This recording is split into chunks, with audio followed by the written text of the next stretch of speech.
All right, Shabbosai, good morning. Good morning. Let us begin. Begin by thanking all of our sponsors for this morning share, to thank our Talmud Torah sponsors for the year of Tafshin Pei 5785, the Tilson Mishpacha of Eretz Yisrael, for dedicating all the Sherman Drashos this year as a zechus for besuros, tovos for Am Yisroel. Our Talmud Torah sponsors for the month of Cheshvan, Steve and Teri Czinn, in honor of the birth of their granddaughter Devorah Eliana Czinn and creation of the Yahrzeit of Dr. Zinn's father, Bunim Tzvi Ben Chaim, Zechus Shmuel Robyn Korobkin, zechus refuah sheleima for Rabbi's cousin serving in the IDF, Benyamin Chaim Pesach ben Musha Chana, and commission of the Yahrzeit of Rabbi's mother, Pesa Mira Bas Chaim. Dr. Moshe and Ellen Gavant, in memory of Dr. Gavant's parents, Yakov, Meir ben Moshe, Leib, and Shena Bas Abba, Dr. Behzad and Yemina Soufer. In this refuah sheleima for Esther Bracha Bas Chaya. We hope that in the merit of our Talmud Torah, all of the Neshama Slav and Aliyah, the families in Nechama, all those in the refuah, should have one together with Kol Cholei Yisrael. Kadosh Baruch Hu should emerit Hashem, bring home our hostages b'shalom and b'karov, and allow our holy soldiers to be successful b'chol ma'asei yedehem. So with that, let us begin. A lot to do today. A really great daf ahead of us today. Today's daf is Kuf Nun Gimel 153. We are picking up Am Yisroel Hashem on Kuf Nun Beis Amud Beis. Right? No. Kuf Nun. I'm still not used to ever starting on the right daf. Okay, yes. So we are starting on Kuf Nun Gimel Amud Aleph 153a, and we are picking up Am Yisroel Hashem. 5 lines down from the top. Last word on the line. Hahi. Okay, now 6 lines down. Here we go. 1 second. Okay, so Meir tells us us. Hahi matnasa da havikasa ba mechaim b'chaim ubemaves. So it's a very interesting case over here. So again, sheleima goes ahead and conveys over ownership of property, and in the document he writes, so you can imagine, he says, sheleima, I convey ownership to Ruvain b'chaim ubemaves, which literally means in life and in death. So the shaila is, of course, what exactly does this mean, b'chaim ubemaves? Take a look at the Rashbam for just a moment. The Rashbam says, it's the first of the intermediate lines. Hu matnasa, matna sheleima, b'mikzas, shekasa b'kinyon, v'kon l'divrei hakol be'amal amar. So let's leave aside the Rashbam. The Rashbam is getting into this partial gift, whole gift. We actually don't need to step into that right now. But the point over here is matna sheleima, and he's conveying the gift, and the shtar itself has the lashon. I'm giving over this gift b'chaim ubemaves, in death and in life. Now, obviously, this is part of the ongoing motif of the cases that we've seen, which is that contradictory lashonos in terms of what type of gift is being given.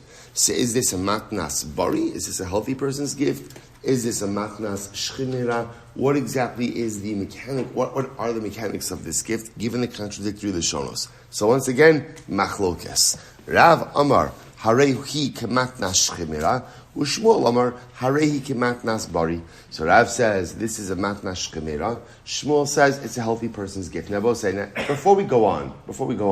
So again, remember, we always understand wherein lies the fundamental distinction between being a matnas sheleima and a matnas bari. What's the fundamental distinction? If the individual, if the sheleima recovers, what happens with the gift? If it's a matnas sheleima, then the gift is voided, because every matnas sheleima is essentially a gift with a tanai. If it's a matnas bari, then the gift stands, because a matnas bari is just a regular gift, and which stands no matter what the circumstances. Okay, so now let's analyze both of these. So Rav Amar Harei matnas sheleima. So Rav says this is considered to be like the gift of a sheleima midichsiv ba b'maves. Achamisa kamalei. So Rav says it's simple. Remember again, I will say, what does the sheleima say? The sheleima says, this is your gift when I die. B'maves. So again, any gift that hinges the full receiving of the gift with death, by definition, is a matnas sheleima. Okay, what about the Vavahai Dichsiv B'chaim? What about that it says B'chaim? In other words, what do you do with that? What do you do with that phrase? To which the Gemara answers, Simin Ba'alma D'chaye. It's a Simin Ba'alma. Now, what does it mean, a Simin Ba'alma? If you take a look at the Rashbam says over here, it's in the intermediate lines. about 3 lines from before it gets wide. First, Rav Amar Hari Kimatna Shchimira, Lemikni La'achar Misa, Bim Amad Choser, the Kol Shekin Matna Shchimira, fine. So, Asidna L'chaim, the Rashbam says, Kilomar, Bimaves Dafkahu, Umichaim Lav Dafka, Ela L'simin Tov. So listen to this, so I'll say, so when the Shchimira writes, so according to Rav, he's writing Maves, B'misa. So B'misa makes it a Matna Shchimira. What about the fact that he also writes, this is your gift not only in death but also in life? Why does he include that phrase in life? If this is a matna shchina, so look at the Rashbam says, Lefi shehiskir misaso shelo rotza liftoach piv l'satan. Kilomar hamakom yatzileni micholi zeh v'lo yamos. So listen to how beautiful this is. So the Shchimira is saying, really, according to Rav, this is a matna shchimira. What makes it a matna shchimira? What makes it a matna shchimira? What makes it a matna shchimira is the fact that it says b'maves, in death. So why does he also include mechaim, from life? It's like, al tiftach pela satan. Al tiftach pela satan. So which means what? Like, kind of like, don't give yourself an ayin hara. You're a shchimira, right? You're a shchimira, and you're writing that this gift is chal when you die. But Lamaisa still, al tiftach pela satan. Don't open your mouth to the satan. We saw this concept. Don't go ahead and bring, and almost like, unnecessarily bring about terrible things upon yourself. So therefore he goes ahead and he says, Mechaim, also to teach us,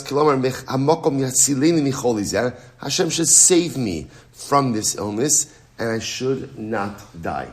So this is a very, very profound idea. We'll come back to this in just. Actually, let's do it right now. So what's interesting about this is as follows. First of all, what do you see from here? What you see from here is the profound and deep wellspring of Jewish hope. That even though this guy is a shchimira, right? He's on his deathbed. He's making a deathbed gift. Yet nothing is stronger than the optimism and then the hope of a Jew, who even when he is a shchimira, is engaging in an anticipatory, tefillah of HaKadosh Baruch Hu, save me from this illness. What's interesting to note, however, is this concept of al tiftach pela satan. So it's almost as much as the Shchimira is saying that this is my gift to you when I die, in the next breath he says, but HaKadosh Baruch Hu should save me from this illness. So I saw something incredibly beautiful quoted in the name of the Meir Diskin. So the Meir Diskin says as follows. He asks a question on this. He says, so you see from here that you're not supposed to say something that is fully negative, so to speak. So in other words, even though the Shchimira is saying, this is your gift when I die, he's supposed to kind of like buffer that a little bit by saying, B'chaim, right? B'chaim, HaKadosh Baruch Hu should save me from this illness. So the Meir Diskin asks a fascinating question. He says, if you look, a couple of parashas, in that parashas Vayechi, Yakov Avinu says, Vayomer Yisrael al Yosef, Amusa hapam, Achari ra'osi es panecha, ki otcha chai. So Yakov, again, remember, after being separated from Yosef for over 2 decades, sees Yosef, finds out that Yosef is not only alive, but he's thriving as viceroy of Egypt. And Yaakov Avinu, when literally again locked in an embrace with Yosef, says, I can die now. After I've seen you and you're still alive, I can die now. So asks the Meir Diskin something so fascinating. He says, I don't understand. Eich omer Yaakov alatzmo kiyamos. V'hariklal nokut biyadenu li'olam al yiftach adam pivla satan. Incredible. So now Diskin says, what's going on over here? How could Yaakov even say, okay, I'm ready to die now? The Rashbam teaches us, al tiftach pivla satan. Again, you could say, I'm ready to die now, but Mr. Cheshbach will give me many years of life. Kind of like the same lashon over here, according to Rav. B'chaim u'b'maves, right? B'chaim u'b'maves. What's going on over by Yaakov Avinu? Great kasha. Listen to what he says. This is so beautiful. He says, Sheyakov amar davar zeh biyosa asuk b'mitzvas kriyas shema u'kimo shehevi Rashi ala pasuk hakodim she'amru Chazal sheyakori es shema u'b'mitzvah zeh shahaya asuk ba haya medaber. So I say, listen to this. So remember, the Meir quotes the famous idea of Rashi that at the moment that Yaakov Avinu had met Yosef, he was engaged in the mitzvah of Shema. He was saying Shema. Now listen to this. He says, Shahari mechelke ha-mitzvah Lechavim ba'amiras b'chol nafshecha, limsor nafsho al kedushas Hashem. V'Yakov lo haya yachal lechavim davar zeh b'shleimus hagimura, ki hari HaKadosh Baruch Hu evtichu sheyamid yud beis shvatim. Ve'eich yimsor nafsho kasher chaser lo shevet echad, ba'asher Yosef ne'edar ve'en yodei Yakov ma'imo. Both say this is wild. I know it's going to take us a few moments, but it's absolutely worth it. Listen to this. Yaakov Avinu understood that in Kriyas Shema, there's a mitzvah of V'ahavtas Hashem Elokecha b'chol levavcha u'b'chol nafshecha. To love Hashem with all of your heart. We did this in Amud Yomi not so long ago. What does it mean to love Hashem with all of your heart? A willingness to give your life to Hashem. To give up your life for HaKadosh Baruch Hu. What's the problem? Yaakov Avinu wasn't able to mekayim it. Why not? Because at the end of the day, HaKadosh Baruch Hu had made him a promise that he was going to establish 12 tribes. All the years that Yosef was gone, Yosef was missing, Yaakov Avinu felt that he had not fulfilled that destiny. Because of that, he was unwilling or really unable to give his life to Hashem because his mission had not been accomplished. Says the Meir, the moment he went ahead and he saw Yosef, Achein, Kevan Shara'u Yosef Nimtza Kvar Hemed Yud Beis Shvatim Kayomim. When he saw Yosef, and Yosef was alive, that represented that what? His life's work was complete. He had established 12 Shvatim. And the moment that he saw that his life's work was complete, Miyad Omar Amusa Hapam. Hineni Yochol Lechavein Lamos Velimsar Nafshi Al Kiddush Shmo Yisbach B'Shleimus Hagimura. The moment that he saw that Yosef was alive, he realized he had fulfilled his destiny of establishing 12 tribes. And the moment that he had finished, he had fulfilled his destiny, he was able to say with complete conviction, Amusapan, I'm ready to go. I've completed my life's work. I'm ready to take leave of this world. And he did not have to buffer that statement with something positive. Because it wasn't an al tiftach pelasat. Yaakov Avinu said literally, I'm ready to go. You can take me now. You can take me now. My life's work is complete. Yosef is alive. 12 Shvatim have been created. Amusa Pam. I'm done. But it's incredible. Incredible, absolutely incredible, dramatic vart. But to me, what's so incredibly beautiful about this, we'll say, is imagine reaching a level in life where you feel like your life's work is complete. Right? That's the avodah. Imagine reaching a darga in olam hazeh, in this world, where you say, Ribono Shalom, I feel like everything you put me on this world to accomplish, I have done. Yaakov Avinu reached that moment. And interestingly enough, it appears that maybe Yaakov Avinu was the only one to reach that moment, right? You never see a similar statement by Avram Avinu, or a similar statement by Yitzchak Avinu. Yaakov is the only one who is able to say the words, Amusapam. I'm ready to leave this world now because I feel that literally I have reached my life, I've accomplished my life mission. And because of that, my time on this world is over. Take me now. They'll say, Halavai. That's what we aspire to. This is what we yearn to reach. This is what we yearn to accomplish. To reach a level of existence in this world where I'm ready to say, Ribono Shalom, I've done it all. I've accomplished it all. Amusa Pam. Yaakov Avinu said, there's only one last thing that I've never done. I've never given my life for HaKadosh Baruch Hu. There's one last mitzvah. Now at this point in my life, I'm ready to accomplish. I'm ready to do this. Give this last piece of giving myself to HaKadosh Baruch Hu. Incredible. So we'll say so again. So back to the Gemara.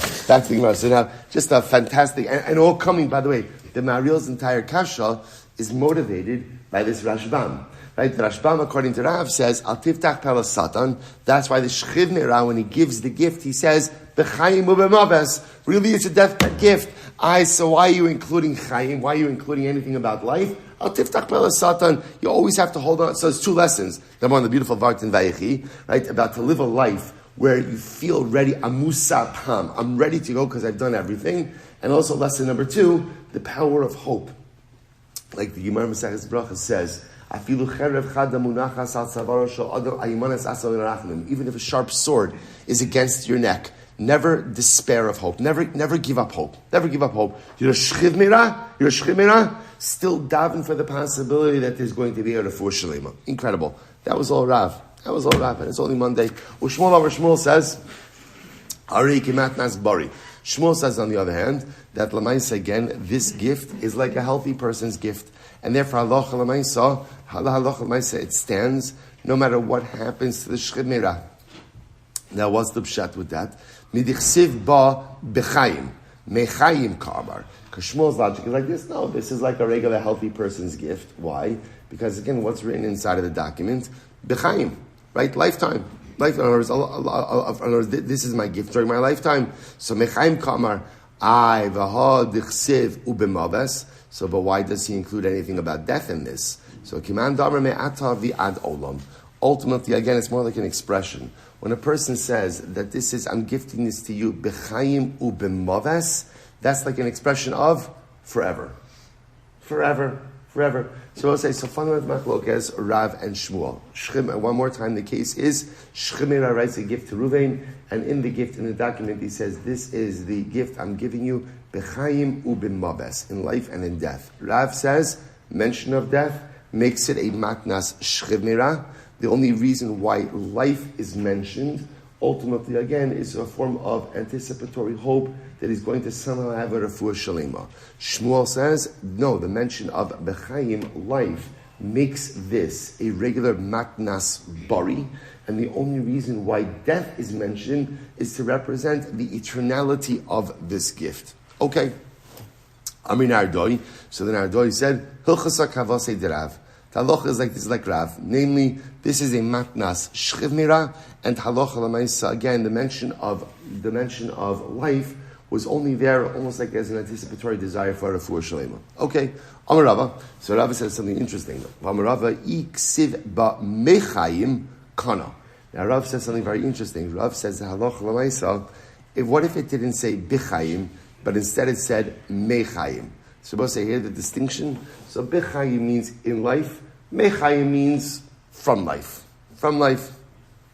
So Rava says mechayim is different than bechayim, and mechayim ultimately makes it into a matnas bari. If you take a look in the widest lines in the Rashbam, second line in mechayim kana, temashma dafka me'ata hischil liknos. So here's what's interesting. So if you remember again, going back for just a moment, we keep on revisiting certain core concepts. When does a matnas shemira actually take effect? When does it take effect? When he dies. Right? That's not how the shemira works. In other words, the gift is being given now, the mechanics are being created now, but lamaisa, again, the gift itself doesn't really take effect until the shemira passes away. Now, what Rava points out over here is as follows. If the shemira uses lashon of mechayim, mechayim means the gift is chal now. Now, mechayim, from the time, from when I'm alive.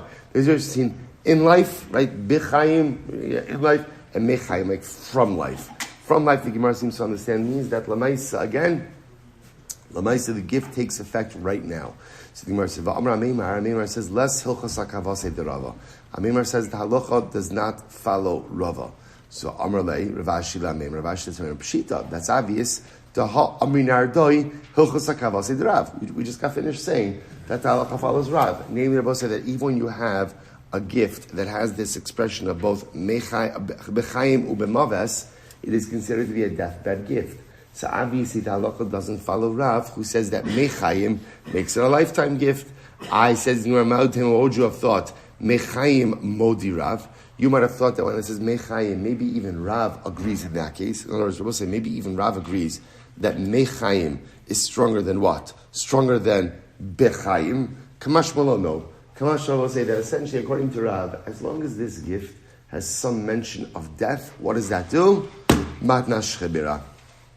That's it, nothing more to talk about. Okay, so this concludes our first topic for today, right? The first leg of our Talmudic journey for this beautiful Monday morning, which is that halacha l'maisa, if you have a matana, and the matana has both an expression of life and death, bechayim ubemaves. And also you could see someone like colloquially using that expression. This is your gift, bechayim maves, in life and death. What do you do with such a gift like that? So Rav matnas Shchiv Mira, because it says b'mavas. Only reason it says b'chaim is that that's like a tefillah for refuah sheleima. Shmuel says no, because it has an expression ultimately again of life that makes it a matnas bari.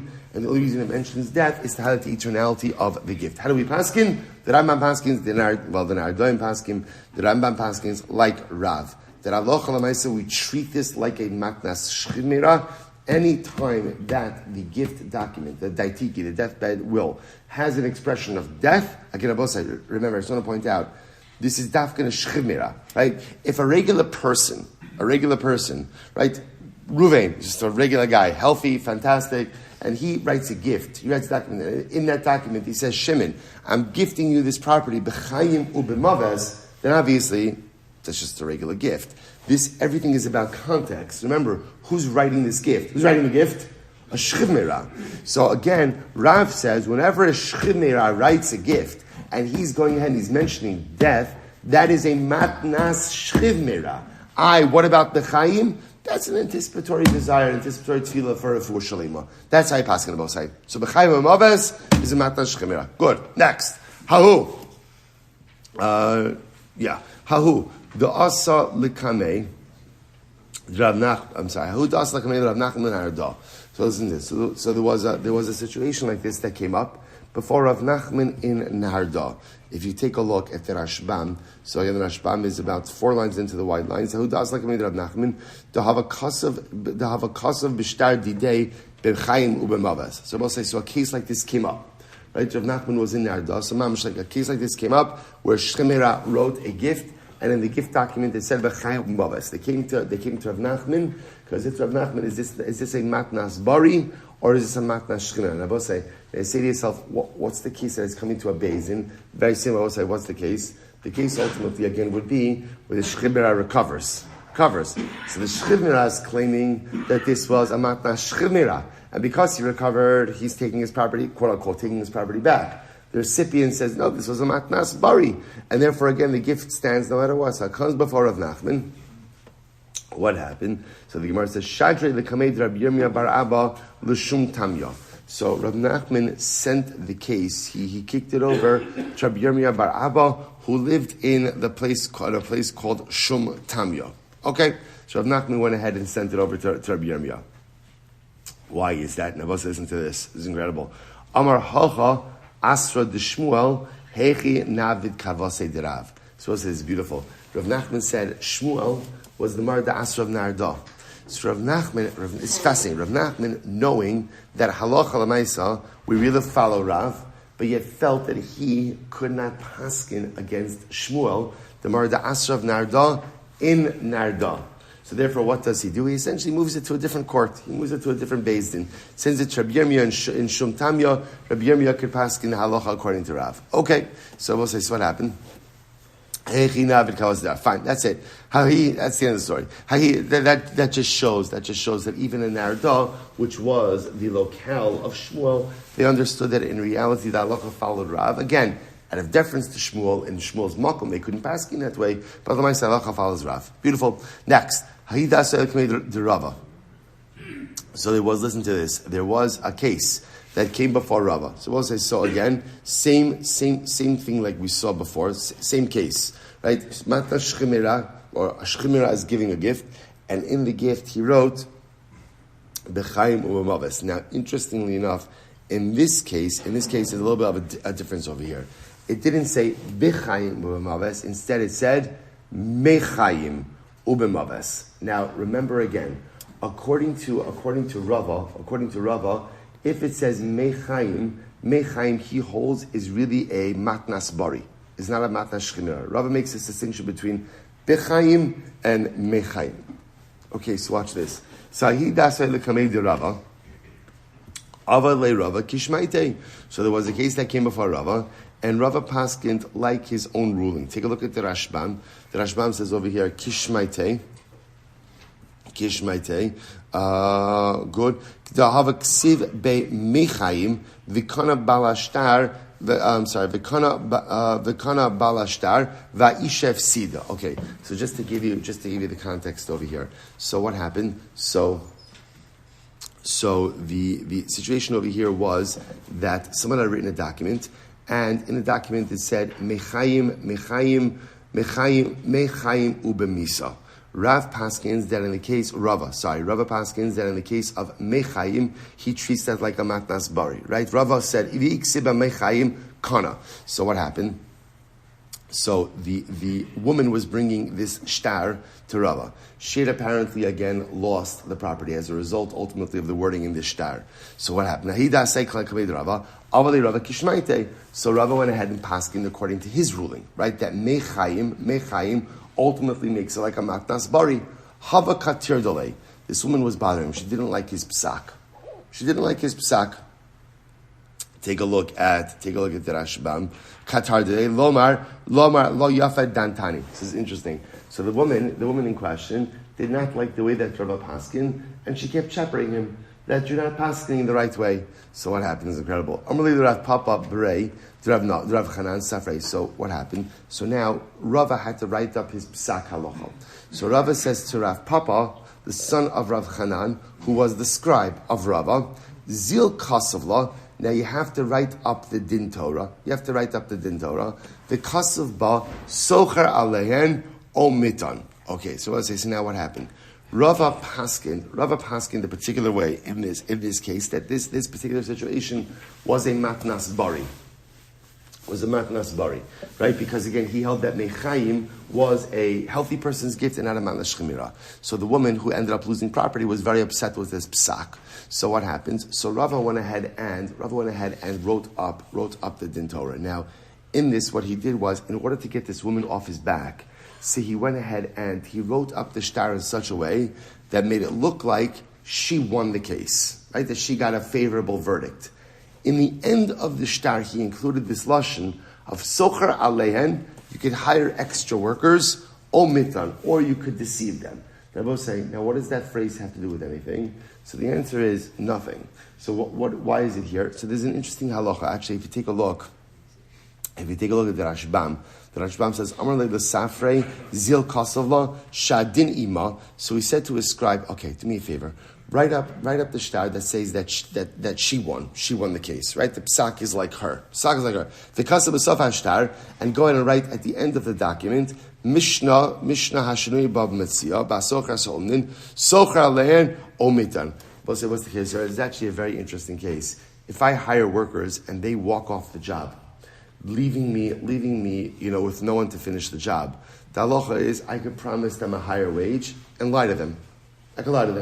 Right? Or I can go ahead and hire additional workers and make the guys who walk off the job pay for it. In other words, since they committed to something and they walked away, I could deceive them in order to get them to finish up the job. I can say, okay, guys, it's another 20% for you. And then when they do the job, I don't have to pay them. So Rava included this lashon in the shtar.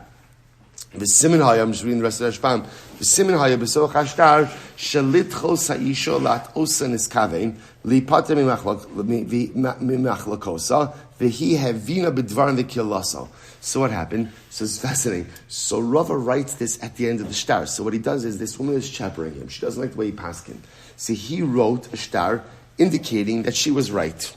In the end of the shtar, he wrote, and by the way, you can hire additional workers or deceive the workers that you have. So he understood that what's going to happen, if another Bezdin sees this shtar, they're going to realize, okay, there's something weird about this. And obviously, Rava wrote this because this lady was the shtickle unhinged, and he just had to get her out. So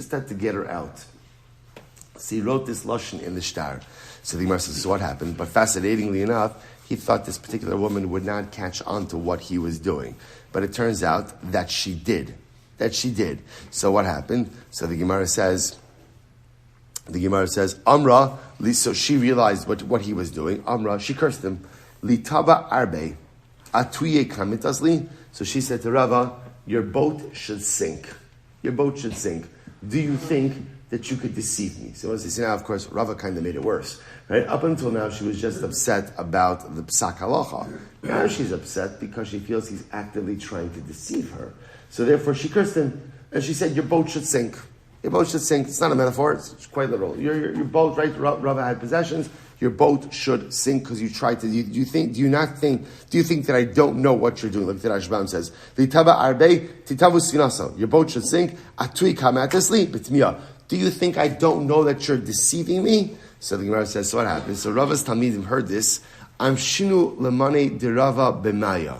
So what do? They quickly took Rava's clothing and they soaked it in water, hoping that maybe again the klala of the curse would devolve upon that. Obviously, when a person's boat sinks, so the clothing becomes wet. Maybe if they just take the clothing and they sink it, there's like a kiyum of the curse right there. But the Gemara says, "Va'afilu hachi lo ifrak mitvia." Shiro will say, what happened? Rava's boat sank. Rava's boat sank. If you take a look at the Rashbam says over here, "Lo isbrak me'onshe." Rashbam says, "Those are the alti." So I'm sorry. This actually the Gemara doesn't have this expression, right? The Gemara ends over here, "Va'afilu hachi lo ifrak mitiva." Nevertheless, Rava was not spared from the sinking of his boat. His boat sank. Now, if you look at the Rashbam, interestingly enough, the Rashbam about 6 lines up has the Divrei HaMaskil over here. Lo isparak me'onsha. Rava was not spared from punishment. The Gemara says, why? Da'alti killas hedyot kala be'inecha. Do not allow the curse, even of a simple person, to go ahead and be taken lightly in your eyes. This is incredible, right? This woman, by the way, who from the perspective of the Gemara, was behaving unreasonably. Right? Rava gave her the psak. She came to the basin. He gave her the psak. You know, like the psak, that's life. That's life. Right? But she got the psak, but she wouldn't stop. He deceived her, or tried to deceive her with this shtar. Again, in Rava's defense, he's trying to take. There's a lot of lessons in this. But okay, so let's finish Rashbam. So Rashbam says, but she cursed him. What do you see from here? Number one, what you see from here is, don't allow the curse of a simple person to be taken lightly in your eyes. The curse of another Jew, right? Angering another Jew, upsetting another Jew to the point that they curse you is a serious thing. Now, the Rashbam also says, "Ume hasham inan te bein chayim bein mesim simna lechayim."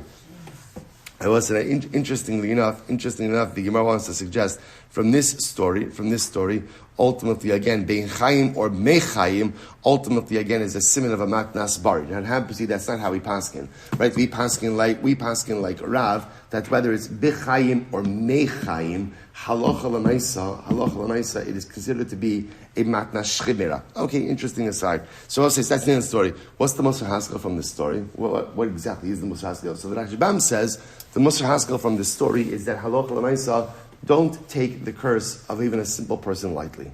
Right? Don't take the curse, which is incredible, which is profound. The power of a Jew. I will say now, this is the power of a Jew when a Jew gets angry. Right? Can you imagine the power of a Jew when a Jew is happy? Right? Because whatever koach you have, because you have 10 times more koach when you are besimcha. I will say, but there's another important lesson in this. And it is the importance of dealing with problems head on. What's happening over here? Rava is trying to circumvent the issue. Right? Rava is saying, let me just get this out. Right? I don't want to deal with this. Here, okay, I'm going to tell you whatever you need to say. I'll put in a little fine print on the bottom of the document. No one else pays attention to fine print except for lawyers and dayanim. Right? So she's going to be happy thinking that she got the something that she wanted. But then when she comes to collect, the basin's going to see it and realize, it's not a document of collection. What should Rava have done? Rava should have engaged. Rava should say, no one ever solves their interpersonal problems by skirting them. No one ever solves their interpersonal problems by pretending they don't exist or by wishing them away. If you have challenges with other people in life, the only way to deal with them is to deal with them. They will not change unless they are confronted. Sometimes even if they're confronted, they won't change. That's possible also. But one thing is clear is, if you never confront it, it certainly does not change. If maybe you confront it, it has the possibility to change. Such a profound musaska. Let's go weiter. Says the Mishnah. So much in these Gemaras. So much. Mishnah. Lo kasa b'shchemira. All right, so there's a really interesting case over here. So let's say again, in general, the way it would work would be as follows. Amat nashchemira. So remember again, and this is interesting, like tension that we have over here, which is that on one hand, amat nashchemira. Okay, we have fine.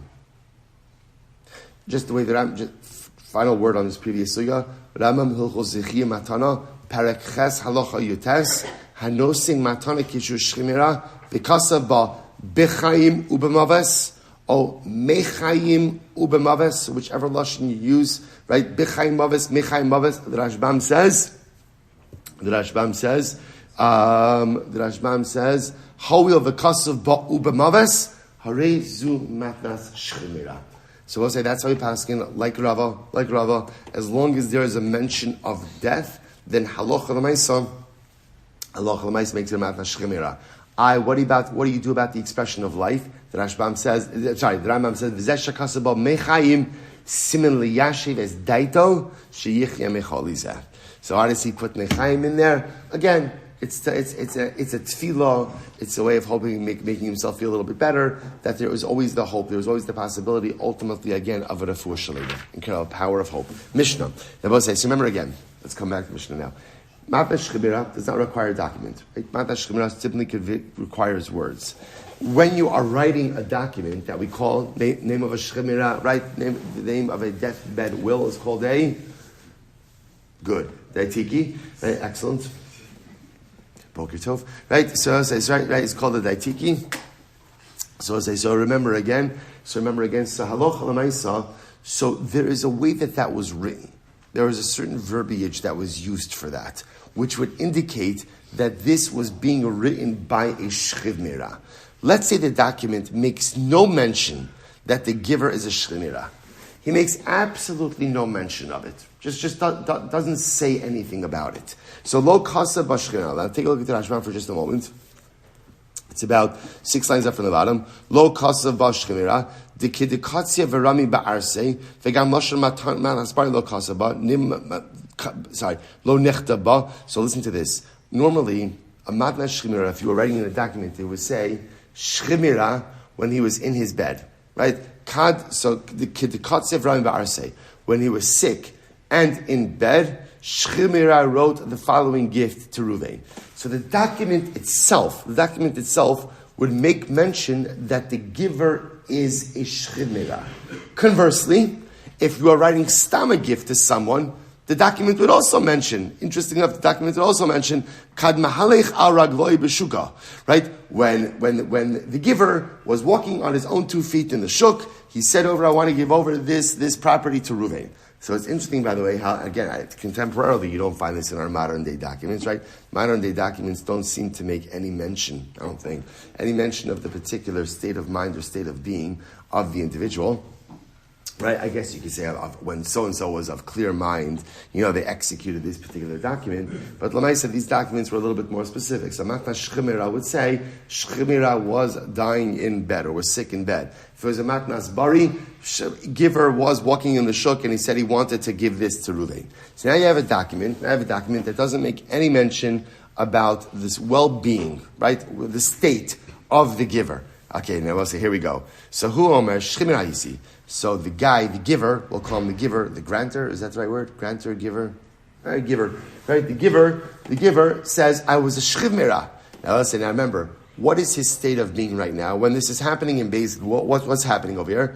The giver, Baruch Hashem, is feeling great. Full refuah sheleima. So the giver says, this was a matna shchiv mira. And now Baruch Hashem, I'm fine, which means the gift is void. Ve'heinu omrim bari hayisa. The other guys, the recipients, say, no, you weren't the shchiv mira. You were totally healthy when you made this gift. And therefore, again, this is a matnas bari. We're so happy you're feeling great until 120. But the gift was a gift, and you have no right to take it back from us. So what's the halacha? So this is interesting. So Meir says that the burden of proof is upon the giver. Right? That the giver has to prove that he was a shchiv mira at the time of the gift.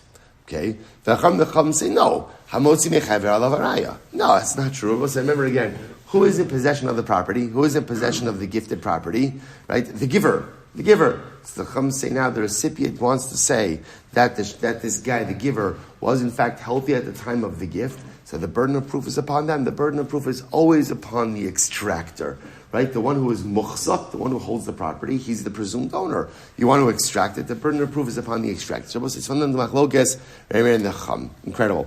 Meir tells us, sorry, who matanasa, tavakasa bekat, tavakasa v'arim. I'm saying, v'lo kasav ba umigo mare, iftar lebeis, v'lo kasav ba umigo mare, iftar lebeis omer. Okay, so we'll say, so this is very interesting. So there once was a shchimira. Once upon a time there was a shchimira. And the shchimira gifted property to the recipient. Okay?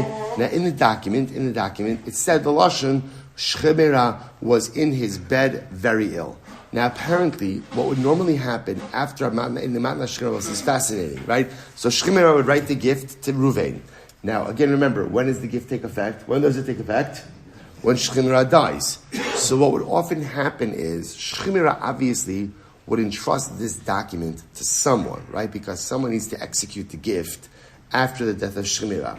What would normally happen is, after the death of shchimira, they would go ahead and they would put in an additional note. What was the note? And on the 24th of Cheshvan, shchimira passed away. Right? They would put in like a little asterisk and indicate shchimira that, which makes sense, right? Because you want to have that appendix in the document, because remember, the matana only really takes effect if shchimira actually dies. So you want to have some actual documental proof that the life of shchimira died. So in this document, it says shchimira is on his deathbed, but it never lo kasav ba umigo mare iftar lebeis almia. But it never said in there, to halacha l'maisa that he died.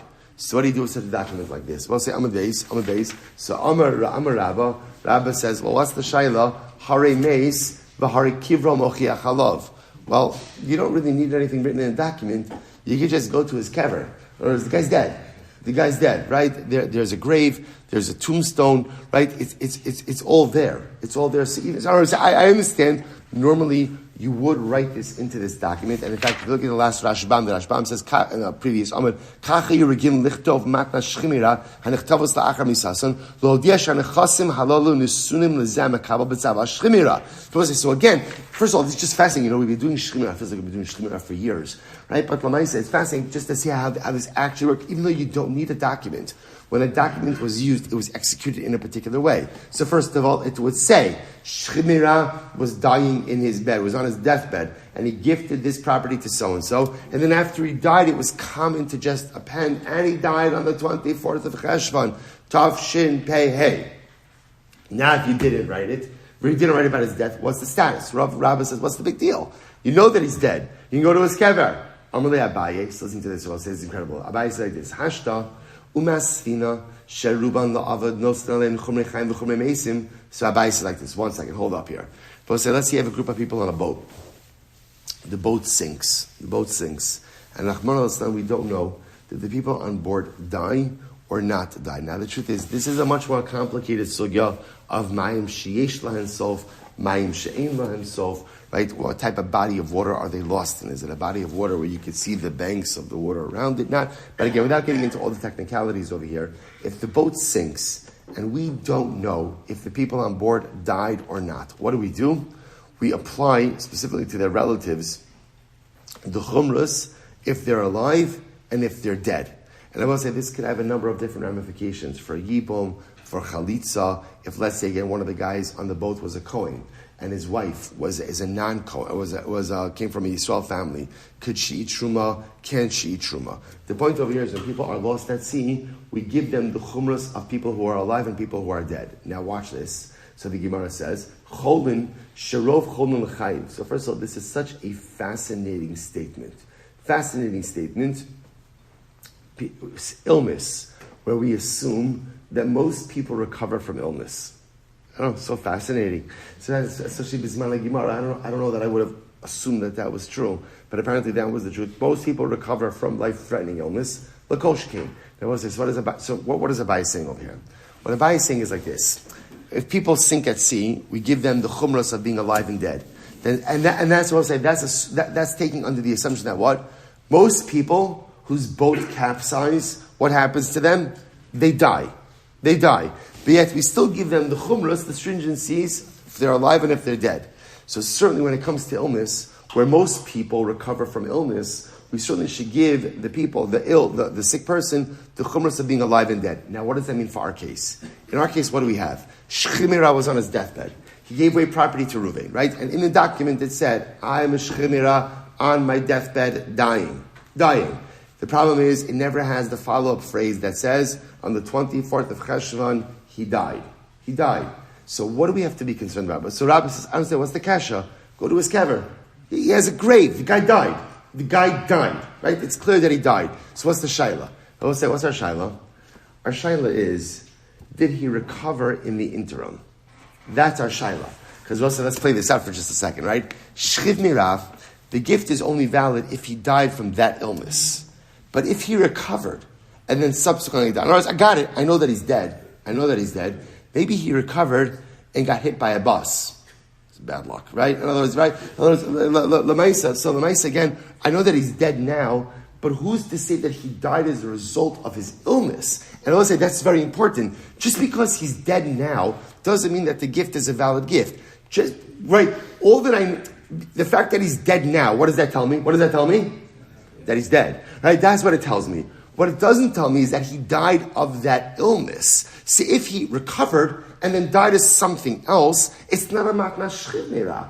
The only way it's a matna shchimera is if he died dafka of that illness. So without that extra phrase in the document, even though, again, I know that he's dead, that doesn't know it's a matna shchimera. Incredible. So the Gemara says as follows, Amrav Huna Breit Rav Yoshua, Kiman Azla Ha, Shmaita de Rabba. So I'll say, who is Rabba going out? Now, obviously, Rabba feels that the existence of a grave, right, is enough, right? Rabba feels the fact that I know that he was a shchimira, and now I know that he's dead, I could just connect those dots and to say that he died as a result of the illness and he's a shchimira. Therefore, the matana is a good matana, even though we never had the additional phraseology written into the document. Who's opinion to this effect? Rabbi said, Rabbi Nassim. Here we go. This is great. Let's start this today. The Sanya. This is great. Mi motzi miyad mi. Who has the ability to extract from who? Look at the Rashbam. Mi motzi miyad mi. Matana she'en kasav ba. Lo losher matana bari. Lo losher matana shchemira. Kimas nisin. Ze omer bari ha'yisa. Ze omer shchemira. So this is the case of our Mishnah.